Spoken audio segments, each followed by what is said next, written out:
Samuel, and today's Daily Hope comes from 2 Kings chapter 9. Now, as you remember, King Ahab and Queen Jezebel have just been terrorizing God's people with introducing this idol worship of Baal and witchcraft and sorcery, and they have left a legacy that has truly polluted the culture of Israel. So even though King Ahab is dead and gone, his son now rules over Israel and his nephew rules over Judah. Now in our chapter today, these guys have joined up together in battle, and one of them has gotten wounded, and so they have retreated away to recover, leaving their troops on the battlefield.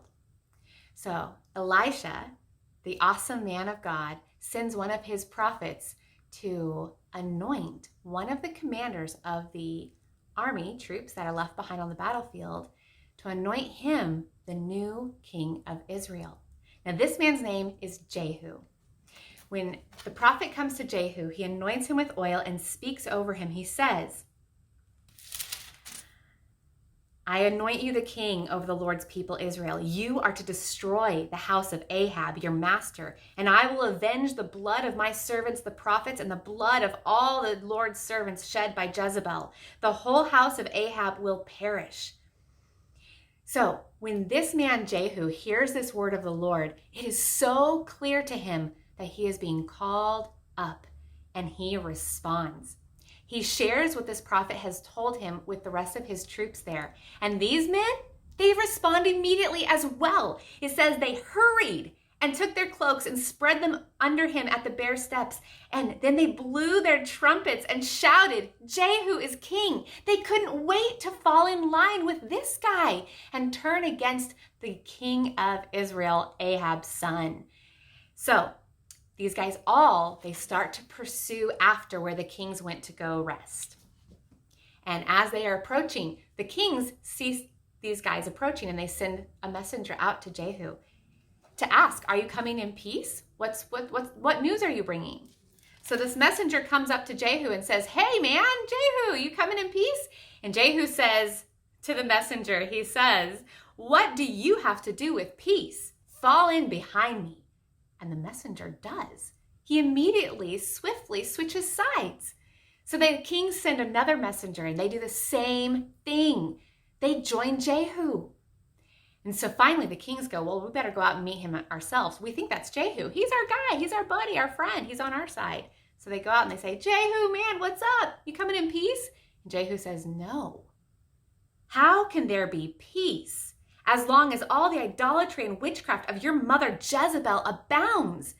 And these kings immediately about face and start to flee. And then Jehu shoots the king of Israel in the back with a bow and arrow.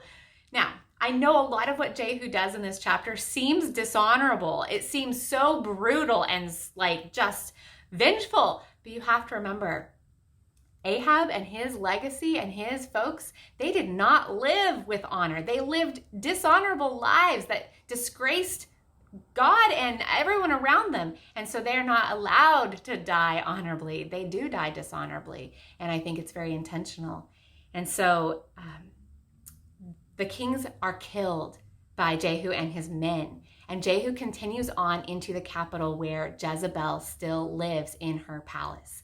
So he gets there and he calls out to Jezebel, come on down. And Jezebel sticks her head out the window and she says, oh, Jehu, you betrayer. Are you really going to do this? And Jehu says, who is on my side? Who? And 2 or 3 eunuchs inside Jezebel's own palace room hear Jehu, and they go, yeah, I'm joining him.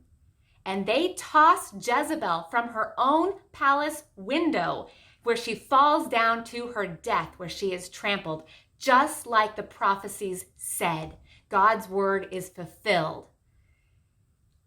What fascinates me about this chapter, so many things. 1, God is true to his word, and he is going to seek justice and take care of those people that he said he would. And 2 is how he uses Jehu to do it. What I notice is how boldly Jehu responds when he knows what is right in the eyes of the Lord. When he knows what he is called to do, he steps up with boldness. And when he does, people are so quick to join him.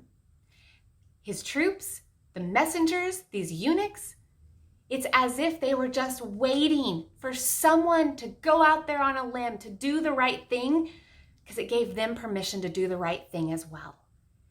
And it just makes me think about how you and I, we are called to do what is right in the eyes of the Lord, to stand up boldly for him, be willing to go out there on a limb for the Lord, because we know he is true to his word. We know that he is faithful. And so we can go out on a limb for him, knowing that he is with us. Because honestly, when one person is walking with the Lord, they are always in the majority. And if you are willing to stand boldly out there, others will join you. Because there's something deep inside each one of us that longs to do what we know is right, what God is calling us to. And sometimes we just need to see one other person step out there, and it gives us all the courage to join them. And maybe you and I are called to be that person, that Jehu today. God is saying, don't be timid. Step out. I'm with you, and I am faithful, and I will be with you as you go out there on that limb. And as you do, it's going to release others to do likewise. So you and I, we have more influence than we think. So be bold for the Lord today.